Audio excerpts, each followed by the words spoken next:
YCP నేతలకు మంత్రి Anagani Satyaprasad counter ఇచ్చారు.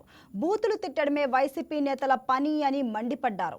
సిట్ రిపోర్ట్లో జంతుకోవు లేదని ఎక్కడా చెప్పలేదని, దాడులు చేయడం టీడీపీ సిద్ధాంతం కాదని స్పష్టం చేశారు. ప్రజలు బుద్ధి చెప్పినా వైసీపీ తీరు మారలేదని, అంబటి జోగి రమేష్ లాంటి వారికి కులాలు వర్తించవని చెప్పారు. ఒకటే అడుగుతా ఉన్నాను వైసీపీ నేతల్ని, వారి యొక్క అధ్యక్షుడు జగన్మోహన్ రెడ్డి గారిని కూడా ఒకటే అడుగుతా ఉన్నాను. మీ రాజకీయ సిద్ధాంతం ఏంటి? కేవలం బూతులు తిట్టడము, అలాగే అనైతిక వ్యవహారాలు, కులాలు, మతాలు అందరి మీద చిచ్చులు పెట్టి అన్నిటినీ వాడుకుని రాజకీయ లబ్ధి పొందాలంటే మీ ధ్యేయం అని అడుగుతా ఉన్నాను.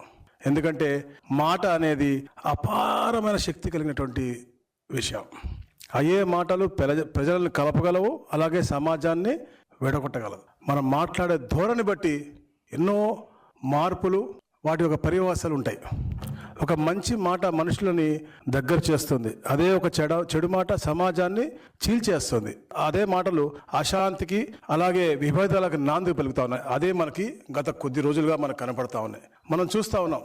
ముఖ్యంగా కల్తీ నెయ్యి సబ్జెక్ట్ జరుగుతూ ఉంది.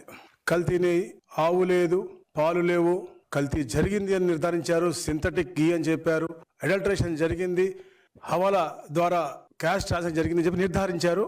వారు చేసినటువంటి ఏదైతే టెస్ట్ ఉందో ఆ మెథడాలజీ వాళ్ళ దగ్గర లేదు అని చెప్పేసి ఏదైతే మళ్ళా వారు చేసేటువంటి ల్యాబ్ వారు ఇచ్చినటువంటి ఇది ఛార్జ్ షీట్లో మెన్షన్ చేశారు తప్ప ఎక్కడ కూడా ఎవరికి కూడా లార్డ్ కానీ లేకపోతే యానిమల్ ఫ్యాట్ లేదు అని ఎక్కడ కూడా ఇవ్వలేదు. వాళ్ళ దగ్గర మెథడాలజీ లేదు అని చెప్పారు. సరే, అది జరుగుతున్న తరుణంలో తిరుపతిలో ఒక ఆయన దైవద్రోహులు అని చెప్పి ఫ్లెక్సీలు పెడతాడు, యాగాలు చేస్తారు. ఎవరైతే దీనికి ముఖ్యమైన కారకుడో అప్పుడు చైర్మన్గా ఉన్నటువంటి వ్యక్తి భూమన కరుణాకర్ రెడ్డి అనే మనిషి, ఆయనే ఆ ప్రాంతంలో విద్వేషాలు రెచ్చగొడతాడు.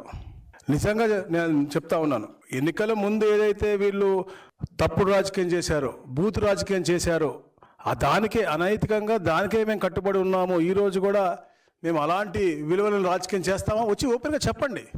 కానీ తెలుగుదేశం పార్టీ సిద్ధాంతం ఎప్పుడు అది కాదు. నిజంగా మా సిద్ధాంతం ఎవరికైనా అన్యాయం చేయాలని లేకపోతే ఎవరి మీద దాడి చేయాలి అనుకుంటే జూన్ 4న 2024 రోజు సాయంత్రమే ఎవరి ఇంట్లో కూడా ఇళ్లలో ఉండేవాళ్ళు కాదు. ముఖ్యంగా నేను నా కాన్స్టిట్యున్సీ కూడా చెప్తాను, ఏదైతే ఎలక్షన్ రోజు నా మీద దాడి జరిగిందో, నాతో గొడవైందో, వాళ్ళ మీద ఈ రోజు దాకా కేసు కూడా లేదు, వాళ్ళ మీద ప్రతి దాడి కూడా లేదు. మా సిద్ధాంతం అది కాదు.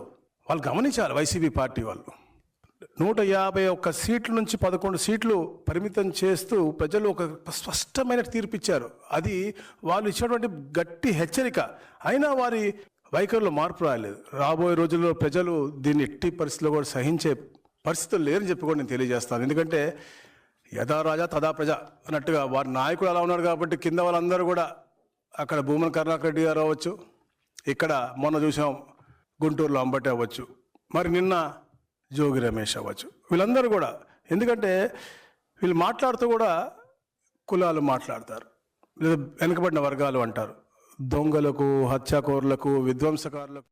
Please subscribe to YK TV Network. Please subscribe to YK TV. Please watch YK News.